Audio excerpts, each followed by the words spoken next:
Imagine a scene that feels almost illogical for the 21st century. A city rising in the middle of a desert, heat shimmering in the air, wind carrying sand so fine it clings to your eyelashes.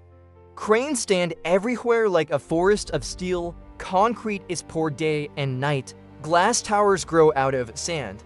And then, in a moment so absurd it could make you laugh, the site manager says in a flat, metallic voice, "We're running out of sand." Running out of sand in a place where you can't see anything but sand, this isn't a screenplay trick. It's a real contradiction shaping how the world builds homes, roads, and entire cities, and even how coastlines are defended against rising seas. The big question is simple and unsettling. How can a planet covered in sand end up thirsty for sand?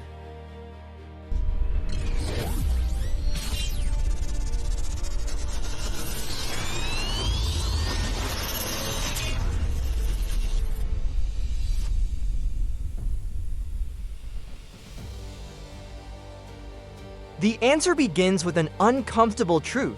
Sand is not one uniform thing.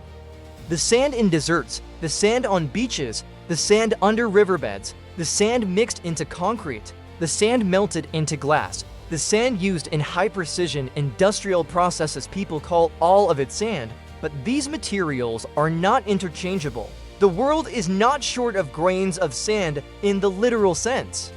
The world is short of the specific kind of sand modern civilization needs, in the places it needs it, at the moment demand hits, with the right quality to become buildings, bridges, and infrastructure. Go back to that desert construction site. Why not just scoop up the sand all around and mix it into concrete?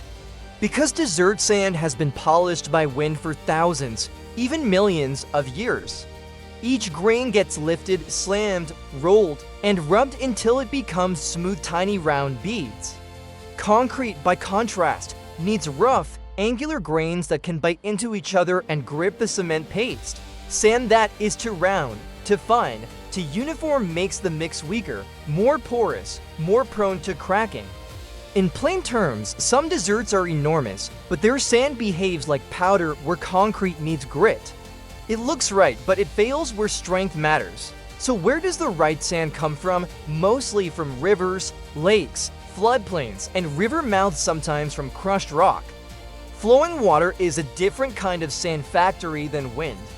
Water tears at rock, drags material downstream, breaks grains along sharp faces, and produces a more varied mix of sizes.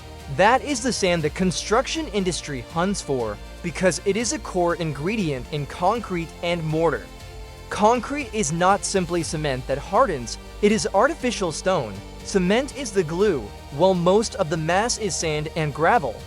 Houses, roads, bridges, ports, runways, dams, drainage systems, the foundations of data centers, everything quietly consumes sand. Here's the turn that makes the story tense. Human demand for sand is rising faster than nature can refill it in many of the places we extract it. Sand in a riverbed is not an endless warehouse.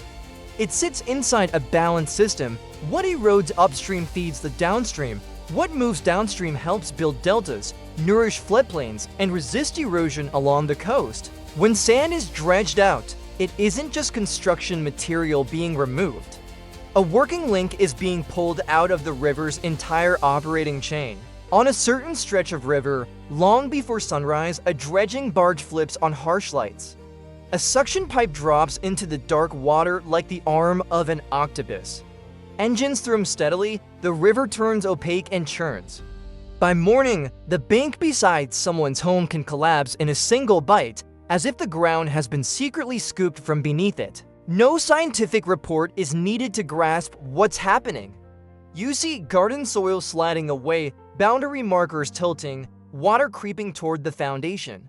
For the people living there, sand shortage stops being a weird global headline. It becomes a threat under their feet. When sand is removed too aggressively, the riverbed can deepen as if it has been carved into a trench. Flow accelerates, scarring grows stronger, and banks fail more easily. Groundwater levels near the river can drop, wells can run dry sooner. Deltas that depend on steady replenishment begin to weaken, sink, and lose their ability to push back the sea. In many places, the issue is no longer a damaged landscape. It is lost land, lost homes, lost livelihoods, and a region's future quietly eroding. So why not simply switch to seabed sand? It sounds logical. The ocean is vast, and there must be endless sand on the bottom. But marine sand carries its own chain of consequences. Offshore extraction can cloud the water, stress ecosystems, destroy breeding grounds, alter currents and sediment patterns, and even accelerate shoreline erosion. A beautiful beach doesn't always vanish because nature changed. Sometimes it disappears because somewhere offshore, the sand has been sucked away like a body being hollowed out. As more governments recognize the damage, they tighten rules, restrict extraction, ban exports, and raise environmental standards. And the harder it becomes to get sand legally, the more valuable it becomes and the more attractive a shadow market becomes. If the phrase sand mafia sounds exaggerated, look at sand the way the building world looks at oil, a strategic resource, easy to sell, hard to track, always in demand, and often cleaned into legality once it enters the supply chain. When sand turns into money, it drags in corruption, intimidation, smuggling, night convoys, murky permits, and production numbers that never quite match. Sand looks too ordinary to spark conflict, but at the scale of global urbanization, the ordinary becomes dangerous because everyone needs it every day. At this point, a natural question appears. The world has gigantic deserts, so why not process desert sand until it works? The answer is people do, and it is a real path forward. But turning desert sand into suitable construction aggregate usually costs energy, technology, transport, and strict quality control. And concrete is a material of staggering volume.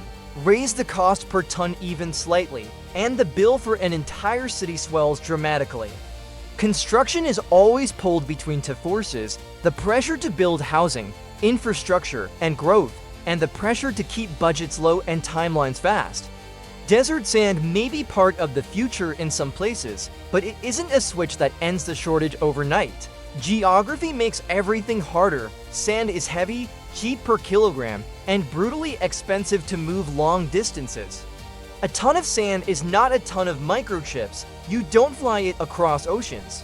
You move it by barge, ship, and truck, and logistics can become a huge part of the final price. That's why sand shortage rarely means Earth has no sand. It usually means a region has run out of suitable sand within an economically workable radius. The places where construction explodes are often the same places where local sources are depleted, restricted, or already overexploited. The places with sand may lack transport infrastructure or refuse to sell because they fear losing rivers, beaches, and environmental stability. The planet looks sandy. The supply chain for the right kind of sand is fragile as glass. Look at how modern cities quietly eat sand. Every new district doesn't just require concrete. It needs glass for windows, fiberglass for composite materials, sand in asphalt, sand in water filtration, and in some industries, ultra-pure silica for high-precision processes. Then there are the projects people don't think about: pumping sand to rebuild coastlines, reinforcing dunes, feeding beaches to protect tourism and soften storm impacts.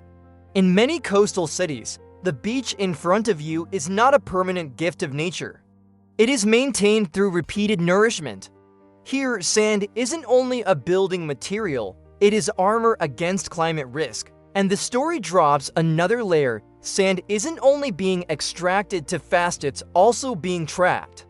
Dams hold back sediment and sand, river engineering, bank concreting, channel straightening reduce natural deposition. River control projects change how rivers transport material. That means even if dredging stopped, some systems would still deliver less sand downstream than they once did. Deltas begin to starve. Coastlines lose their replenishment. The river becomes a conveyor belt with its front end blocked, and the downstream pays the price. In that picture, sand shortage is not only a materials problem, it is a governance problem. For a long time, many places treated sand as cheap and everywhere something anyone could take. Loose permits, weak monitoring, poor data. But once demand spikes, this invisible resource becomes powerful enough to damage ecosystems, trigger social tension, and ignite conflicts of interest. A legal sand source can be exhausted quickly, and an illegal one can spring up beside it overnight. A river overdredged collapses banks, lawsuits follow, authorities tighten rules, prices rise, and illegal extraction becomes even more tempting. It turns into a loop that behaves like addiction. The more scarce it gets, the more aggressively it's chased. The more aggressively it's chased, the scarcer it becomes. That's why the sand crisis doesn't stay somewhere far away. It moves through supply chains. When one place restricts exports, another place runs short. When environmental standards tighten in one region, project costs rise elsewhere. When a coastline erodes in one place, another place must pump sand to keep beaches and storm defenses alive. It's a domino effect, and each domino is concrete, glass, roads, housing, and coastal protection under rising seas. So what does a sand thirst do in real life? First, it hits money. Material prices rise, construction costs climb, housing gets more expensive, infrastructure budgets blow out, projects slow down. But if it were only about money, it wouldn't be truly frightening. The deeper danger is the silent damage. Rivers deepened and destabilized. Deltas sinking faster, beaches eaten away.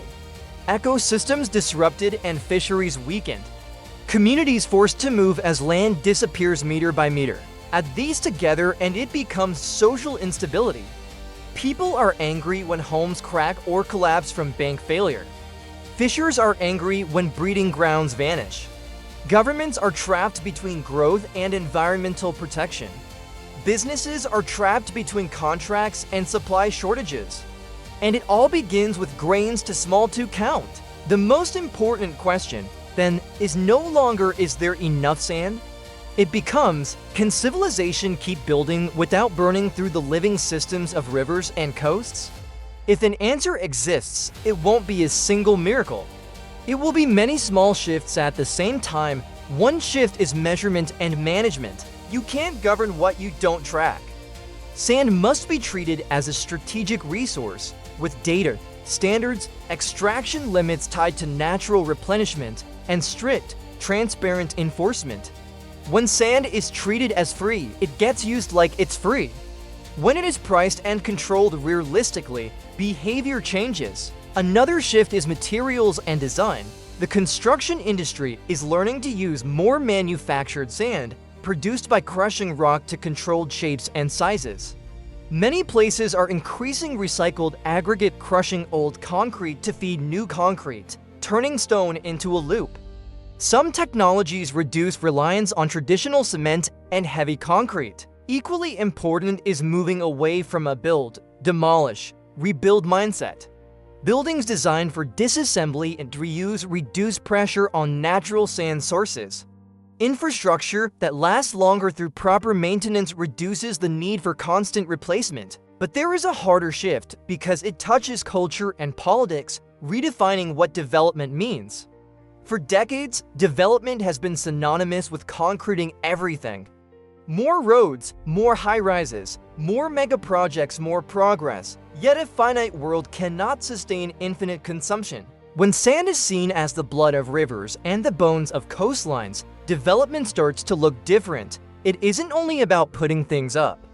It's also about knowing when to stop, when to build just enough, and when to optimize what already exists instead of expanding endlessly. Return to the opening image. A construction site in the desert saying, "We're running out of sand." It stops being funny, it becomes a warning. Modern civilization is built on a contradiction. The material that seems cheapest and most abundant can become one of the most critical bottlenecks. Not because Earth has run out of sand, but because the world needs the right sand, in the right place, with the right quality, and humanity is taking it faster than nature can replace it, while the environmental and social consequences sharpen. If one conclusion should linger, it's this: the world isn't short of sand as a pile of grains. The world is short of balance between construction demand and the carrying capacity of rivers and seas. One grain of sand looks trivial.